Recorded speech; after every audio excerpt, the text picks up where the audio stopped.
1201 തുലാമാസത്തെ ജ്യോതിഷ ഫലങ്ങളാണ് ഞാൻ പ്രവചിക്കുന്നത്. അതായത് വൃശ്ചികക്കൂറിൽ ജനിച്ച ആൾക്കാരുടെ ഫലങ്ങളാണ് പ്രവചിക്കുന്നത്. വിശാഖം നക്ഷത്രത്തിൻ്റെ അവസാന കാൽഭാഗവും അനിഴ നക്ഷത്രവും തൃക്കേട്ട നക്ഷത്രവും ചേർന്നതാണ് വൃശ്ചികക്കൂറ് എന്ന് പറയുന്നത്.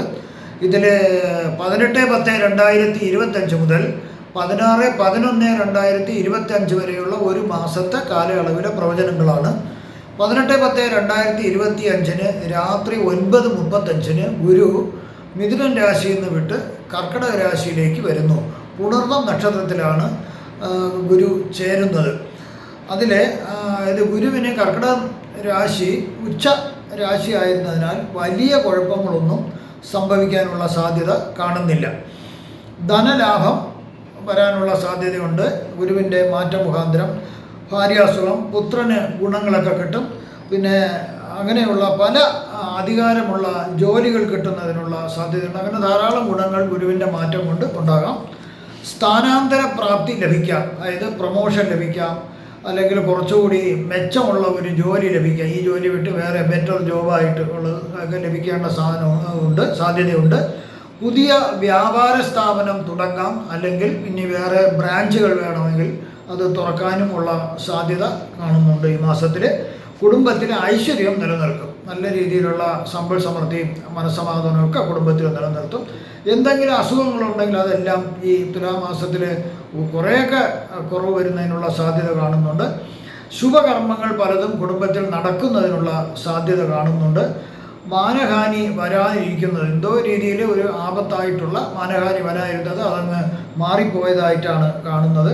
നല്ല രീതിയിൽ നിങ്ങൾക്ക് സംസാരിക്കാൻ കഴിവുണ്ടെങ്കിൽ, അതായത് കമ്മ്യൂണിക്കേഷൻ സ്കില്ലുണ്ടെങ്കിൽ അതും, പിന്നെ പ്രസംഗിക്കാനുള്ള കഴിവും നിങ്ങൾക്കുണ്ടെങ്കിൽ തീർച്ചയായിട്ടും നിങ്ങൾക്ക് പല പ്രകാരത്തിലും അവസരങ്ങൾ നിങ്ങളെ തേടി വരികയും ധാരാളം ധനവും പ്രശസ്തിയും നിങ്ങൾക്ക് ഉണ്ടാവുകയും ചെയ്യാനുള്ളൊരു സാധ്യത ഇതിൽ കാണുന്നുണ്ട്.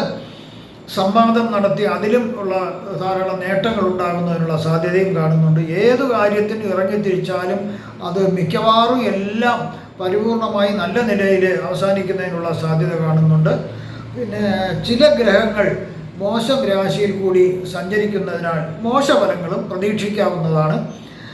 അശ്രദ്ധയാലോ ആത്മാർത്ഥത ഇല്ലാതെയോ ചെയ്യുന്ന ഒരു കർമ്മവും, പൂജയായിരുന്നാലും ദാനമായിരുന്നാലും ഒന്നും ഫലത്തിൽ വരില്ല. വളരെ ശ്രദ്ധിക്കുക. പുത്രൻ ദൂരദേശത്തേക്ക് പോകാനുള്ള സാധ്യത കാണുന്നു. ജോലി സംബന്ധിച്ചോ അല്ലെങ്കിൽ വിദ്യാഭ്യാസം സംബന്ധിച്ചോ ദൂരയാത്രയ്ക്ക് പോകാനുള്ള, ദൂരസ്ഥലത്ത് പോകാം, വിദേശ രാജ്യത്തോ അല്ലെങ്കിൽ ഇപ്പോൾ ഉള്ള സ്ഥലത്ത് നിന്ന് ദൂരസ്ഥലത്തേക്ക് പോകാം. ചില പ്രത്യേക സാഹചര്യത്തിൽ ദമ്പതിമാർ തമ്മിൽ അകന്നു നിൽക്കേണ്ട ഒരു സാഹചര്യം കാണുന്നുണ്ട്. ബന്ധം വേർപിരിയാനോ ഒക്കെ ഉള്ള ഒരു സാധ്യതയുണ്ട്. അതുകൊണ്ട് വളരെ ശ്രദ്ധിക്കുക. അതുവഴി ധനനഷ്ടവും ധാരാളം വരേണ്ട സാധ്യതയുണ്ട്. ഇതെല്ലാം ശ്രദ്ധിച്ചാൽ ഒരു പരിധിവരെ ഇതൊക്കെ ഒഴിവാക്കാവുന്ന കാര്യങ്ങൾ മാത്രമേ ഉള്ളൂ. കൃത്യമായ പ്രവചനങ്ങൾക്ക് അതായത് നിങ്ങളുടെ ജാതക പരിശോധന ആവശ്യമാണ്. അതായത് ഇപ്പോൾ ഉള്ള ഇതെല്ലാം പരിശോധിക്കണം, ദശാസന്ധിയൊക്കെ പരിശോധിച്ചാലേ കൃത്യമായ ഫലങ്ങൾ പ്രവചിക്കുവാൻ സാധ്യമാകൂ. നല്ല ഗ്രഹങ്ങളുടെ ദശാസന്ധിയാണ് നടക്കുന്നതെങ്കിൽ നല്ല ഫലങ്ങൾ പ്രതീക്ഷിക്കാം. മോശഗ്രഹങ്ങളുടെ ദശാസന്ധിയാണെങ്കിൽ മോശ ഫലങ്ങൾ പ്രതീക്ഷിക്കാം. ഇനി ഒരു കുടുംബത്തിലെ എല്ലാ അംഗങ്ങളുടെയും ദശാസന്ധികൾ നല്ല ഗ്രഹങ്ങളുടെ ആണെങ്കിൽ നമ്മൾ പ്രതീക്ഷിച്ചതിൽ കൂടുതൽ ഗുണഫലങ്ങൾ പ്രതീക്ഷിക്കാം. മറിച്ച് മോശഗ്രഹങ്ങളുടെ ദശാസന്ധിയോ മോശഗ്രഹങ്ങളുടെ പകർച്ചയോ നടക്കുകയാണെങ്കിൽ തീർച്ചയായിട്ടും മോശഫലങ്ങളായിരിക്കും കൂടുതൽ ലഭ്യമാവുക.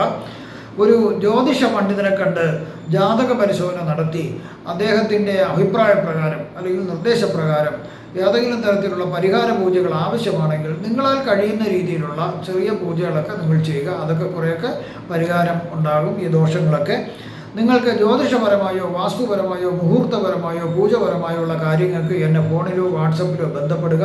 ഈ തുലാമാസത്തിൽ നിങ്ങൾക്ക് ഭഗവാൻ സർവ്വവിധ സുഖ സമ്പൽ സമൃദ്ധി ദീർഘായുസ് ഐശ്വര്യങ്ങളെല്ലാം നൽകട്ടെ എന്ന് പ്രാർത്ഥിച്ചുകൊണ്ട് ഞാൻ നന്ദി, നമസ്കാരം.